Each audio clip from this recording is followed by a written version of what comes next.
সমুদ্রের গভীরে এমন এক জগৎ লুকিয়ে আছে যেটা মানুষের চোখের জন্য তৈরি না। আমরা উপর থেকে যে শান্ত নীল পানি দেখি তার নিচেই ধীরে ধীরে শুরু হয় এক ভিন্ন বাস্তবতা, যেখানে আলো হারিয়ে যায় আর জীবন এমন রূপ নিতে শুরু করে যেগুলো আমাদের কাছে প্রায় অবাস্তব মনে হয়। আমরা চাঁদে গিয়েছি, দূরের গ্রহ, এমনকি মহাবিশ্ব নিয়েও জানছি, কিন্তু আমাদের নিজেদের এই পৃথিবীর সমুদ্রের 5% এখনো আমরা পুরোপুরি দেখতে পারিনি। ভাবুন, আমাদের সবচাইতে কাছের জগৎটাই এখনো আমাদের অজানা, সমুদ্রের উপরের স্তর, যেটাকে বলা হয় সানলাইট জোন। এখানেই সবকিছু সবচেয়ে পরিচিত। সূর্যের আলো পড়ে প্লাঙ্কটন সেই আলো থেকে শক্তি তৈরি করে, অর্থাৎ ছোট মাছ যেগুলো খায়, বড় মাছ ছোট মাছকে খায়, আর এভাবেই বিশাল এক খাদ্যচক্র তৈরি হয়।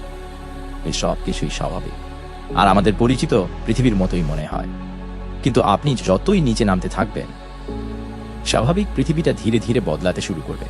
প্রায় 200 মিটার নিচে নামলেই আলো দুর্বল হয়ে আসে, আর এখান থেকেই শুরু হয় টয়লাইট জোন, একটা অদ্ভুত সীমান্ত যেখানে আলো আছে আবার নেইও। সূর্যে আলো পৌঁছায় ঠিকই, কিন্তু এতটাই দুর্বল যে আর কোনো জীবনকে সে শক্তি দিতে পারে না। নেই কোনো গাছ, নেই কোনো সবুজ, শুধু ধীরে ধীরে নামতে থাকে গভীর অন্ধকার। তাহলে এই অন্ধকারে জীবন কিভাবে টিকে থাকে? উত্তরটা আসে উপর থেকে। মৃত প্লাঙ্কটন, ভাঙা জীব আর ক্ষুদ্র কণার স্তর ধীরে ধীরে নিচে নামে। আমাদের কাছে এটা তুচ্ছ মনে হলেও এই অন্ধকার জগতের জন্য এটাই বেঁচে থাকার ভিত্তি। এই জগতের প্রাণীগুলো একদম আলাদা। অনেকের শরীর এতটাই স্বচ্ছ যে ভেতরের অঙ্গ পর্যন্ত দেখা যায়, যেন তারা অদৃশ্য হয়ে যেতে চায়। এই স্বচ্ছতা তাদের লুকিয়ে থাকার কৌশল, কারণ এই অন্ধকারে দেখা যাওয়া মানেই বিপদ।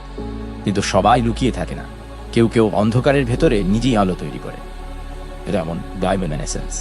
এই আলো এখানে শুধু সৌন্দর্য না, বরং বেঁচে থাকার অস্ত্র। কেউ এই আলো দিয়ে শিকার টানে, আবার কেউ এই আলো দিয়েই নিজেকে অদৃশ্য করে ফেলে। কিছু প্রাণী নিজ থেকে আসা এই ক্ষীণ আলোকে নকল করে নিজের শরীরের আলো দিয়ে যেন তারা আলোর মধ্যেই মিলিয়ে যায়। আরও আছে এক বিশাল রহস্য। প্রতিদিন রাত নামলেই বিলিয়ন বিলিয়ন প্রাণী এই অন্ধকার স্তর থেকে উপরের দিকে উঠে আসে।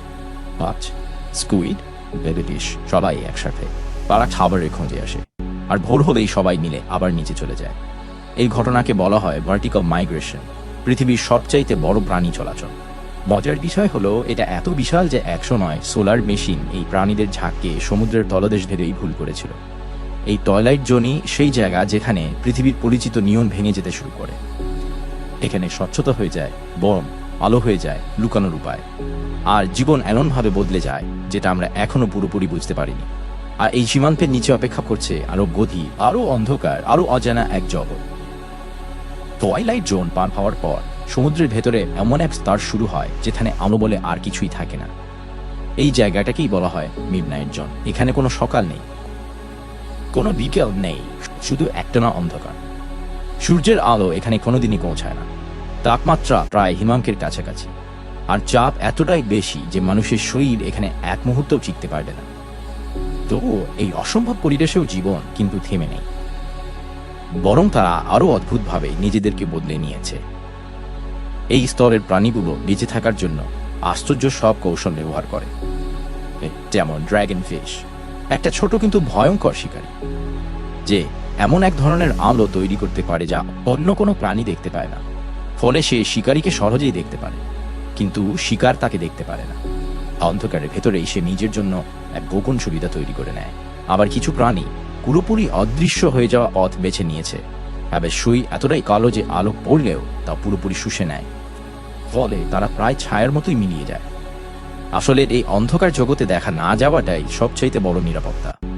এই স্তরের সবচাইতে অদ্ভুত শিকারীদের একটা হলো এঞ্জেল ফিশ। তারা নিজের মুখের সামনে ছোট একটা জলে অংশ ঝুলিয়ে রাখে, যেটা দেখে শিকার তাদের কাছে আসে। কিন্তু এর থেকেও অদ্ভুত হলো তাদের প্রজনন পদ্ধতি। পুরুষ মাছ স্ত্রী মাছের সাথে লেগে গিয়ে ধীরে ধীরে তার শরীরের সাথে জোড়া লেগে তার শরীরের অংশই হয়ে যায়, আর আজীবন শুধু প্রজননে সাহায্য করে। মিডনাইট জোনের পরে শুরু হয় এরিস জোন, সমুদ্রের পলদেশের বিশাল এক নিস্তব্ধ সমতল। এখানে আলো নেই, খাবার খুবই কম, আর জীবনও খুব ধীরে চলে। তবুও কিছু প্রাণী অস্বাভাবিক বড় আকার ধারণ করেছে, যেমন জায়ান্ট আইসোপড। আবার কিছু প্রাণী ধীরে বাঁচে, শক্তি খুব হিসেব করে ব্যবহার করে, আর অনেক বছর পর্যন্ত তারা টিকে থাকে। এই জায়গায় মাঝে মাঝে উপর থেকে মৃত তিমি নিচে নেমে আসে, আর তখন পুরো এলাকা হঠাৎ করেই জীবনে ভরে ওঠে।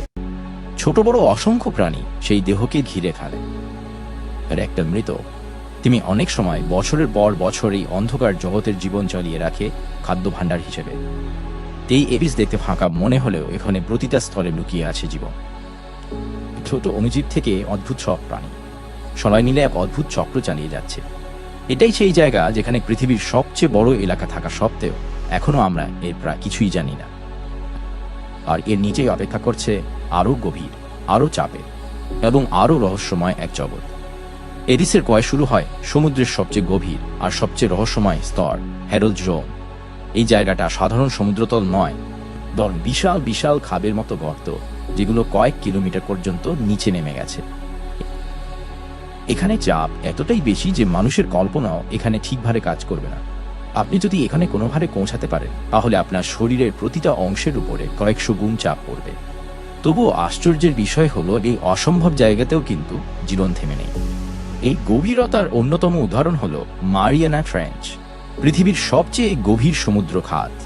অবাক করা ব্যাপার হলো, এখানে এমন প্রাণীও পাওয়া গেছে যাদের শরীর এতটাই নরম আর নমনীয় যে তারা এই প্রচন্ড চাপও সহ্য করতে পারে। যেমন স্নেল ফিশ দেখতে একটা সাধারণ মাছ, কিন্তু এমন এক পরিবেশে বেঁচে আছে যেখানে অন্য কোনো প্রাণী টিকতে পারবে না। কিন্তু এই জগতের সবচাইতে অবাক করে দিকটা হলো, এখানে জীবন শুধু টিকে নেই, বরং সম্পূর্ণ ভিন্ন নিয়মে চলছে। সমুদ্রের গভীর ফাটল থেকে বের হয় গরম পানি আর খনিজ পদার্থ, যেগুলোকে বলা হয় হাইড্রোথার্মাল ভেন্টস। এই জায়গাগুলোতে সূর্যের আলো ছাড়াই জীবন গড়ে উঠেছে। এখানে অণুজীবরা রাসায়নিক শক্তি ব্যবহার করে বেঁচে থাকে, আর সেই অণুজীবকে ঘিরেই তৈরি হয় পুরো খাদ্য চক্র।